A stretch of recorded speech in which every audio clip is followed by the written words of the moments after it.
Hey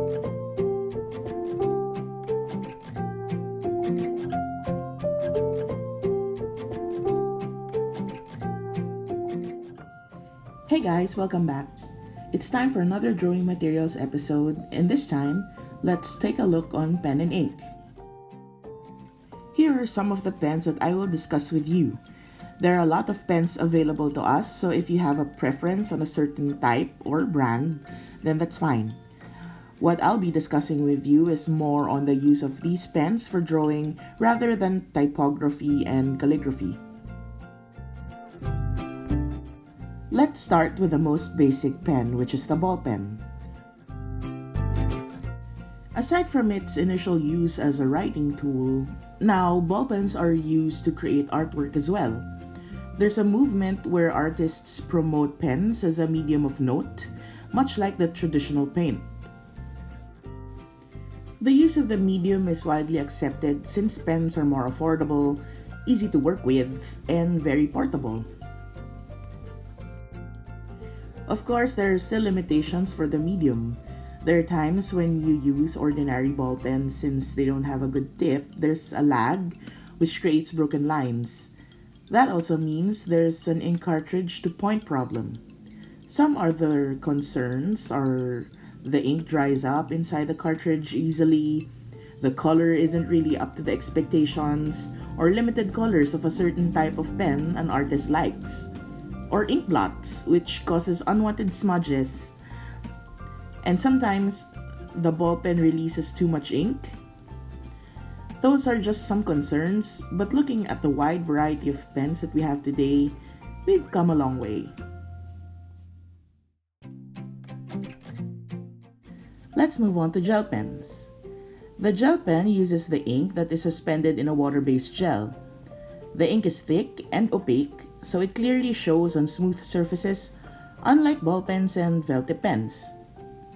Gel pen inks have higher viscosity compared to other inks, that's why they can hold more pigment. When they dry, the ink is opaque, so that's also the reason why they can have pastels and glittery and metallic inks, such as gold, copper, and silver. Gel pens are usually water resistant, so it's no surprise that a lot of artists use this for drawing because of its wide range of vibrant colors and other awesome traits.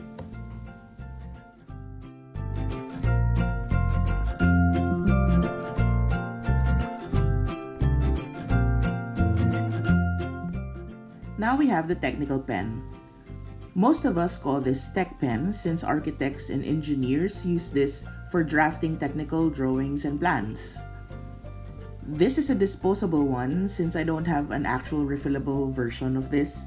The refillable version usually comes in a set of 3 with extra cartridge for refills. But after that, you will have to get refills every time you run out. The tip is very thin, so using this with care is a must. That's also the reason why I use disposable, because I don't have to worry about anything, to be completely honest with you. Disposable tech pens are widely available and cheaper compared to the refillable ones. They have a variety of points to choose from as well. Here I have 0.03 up to 0.8. 0.03 is the thinnest and the 0.8 would be the thickest.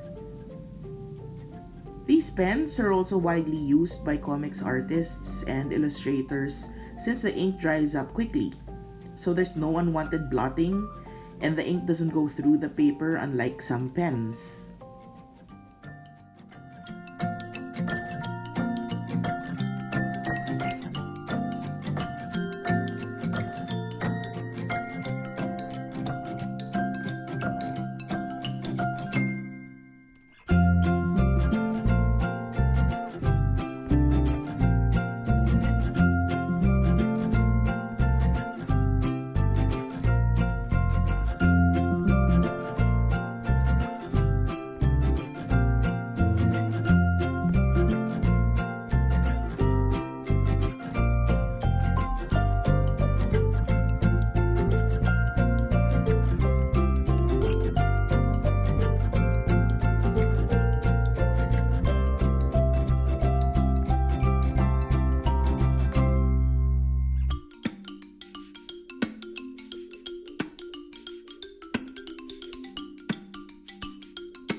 Now we move on to the brush tips. There are many brands and types of brush tips available today. We see them from alcohol-based markers to water-soluble ones. This one is from Marvi Uchida. The tip is thin and it's made of felt. This one came from a set of gray tones I got 4 or 5 years ago. It's still working. The ink hasn't dried out yet, although I've used this many times before. Since the tip is felt, eventually this will wear and will start to show some rogue fibers. This one is also from Marvi. They call this Lip Bloom. It's a double tip pen. It has a brush tip on this end and a deck pen on the other end. This also has a felt tip brush tip, so wearing is inevitable. It's thicker compared to the previous pen I've just used. The pigment on this one looks great as well. It's black and it doesn't have an undertone of blue or violet, unlike some markers I've used in the past. This is another brand of brush pen. I got this for free in an event I went to. This is the thinnest brush tip I have that I can show you. The stroke looks like a brush stroke. It has those natural fibery strokes when you use it. So if you like that type of look, then this is the pen for you. It is a felt tip pen as well, so it will wear eventually. I have here another Marvi pen, but this time it's a calligraphy pen. The tip is hard like a marker's tip, you know, the one that we use for signages. Let's move on to this one. This pen is actually a brush for watercolor set I got recently. The reason I want to show this is because it has the same principle as a brush pen with an ink cartridge.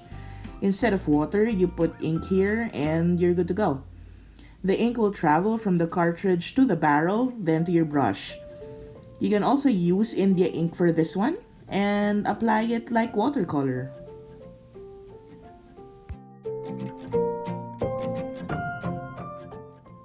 Now let's dive into this one. This is a fountain pen and a dip pen. I just put them back in their respective packages to show you what they look like, so when you want to look for something similar, you'll know what to look for. This is a fountain pen. Many of you already know what this is, and there's a great number of people who are into calligraphy and typography nowadays. I'm opening this one to let you see the ink cartridge that I put into the case.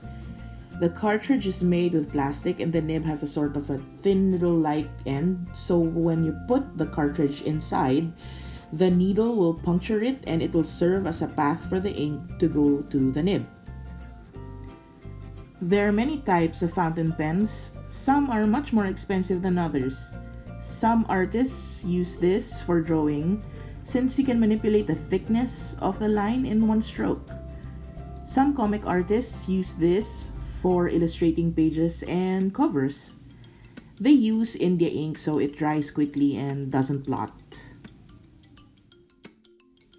The tip is very different from a ballpoint pen. It's flat, so it doesn't cover all directions of the strokes. As you have seen here, there are strokes that are not gonna show up because the ink is not going down the nib. So using this requires more practice, but it's a great skill to have.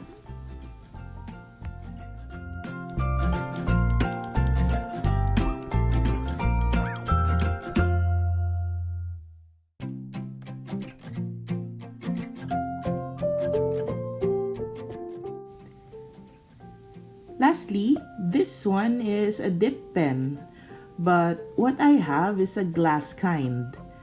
Unlike the fountain pen that you can get various thickness of a line in one stroke and also comes with a cartridge of ink, this glass tip is the only tip you'll work with and it doesn't have a cartridge. It does have a bottle of ink and a pen rest. What you'll do is you dip the pen into the bottle and start doing your thing on paper. And yes, it may get kind of messy. Let's see if this works. No, it's not gonna work. You really have to dip it into the bottle.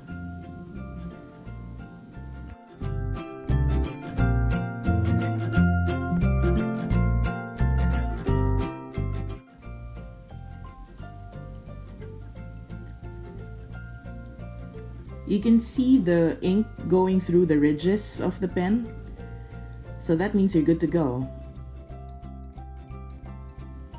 It's a very delicate pen, and even I am not too keen on using this often because I might break it.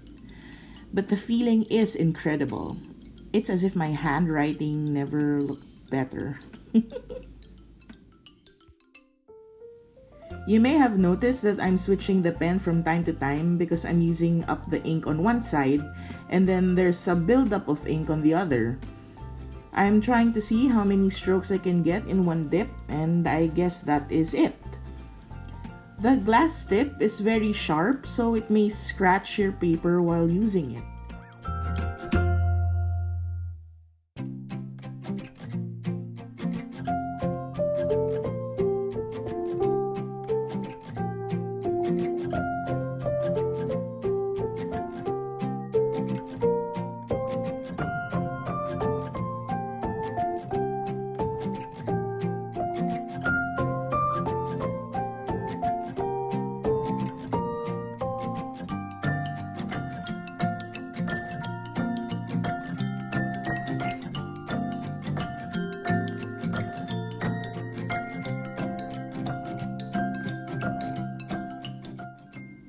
For cleanup, you can use cotton and alcohol for the tip. You'll be surprised on how much more ink you can get from that. As for your hands, I've tried to clean it up with alcohol, but it didn't clean it through. I washed it with soap and water to no avail. I believe acetone would be the best way to take off the ink from your hands.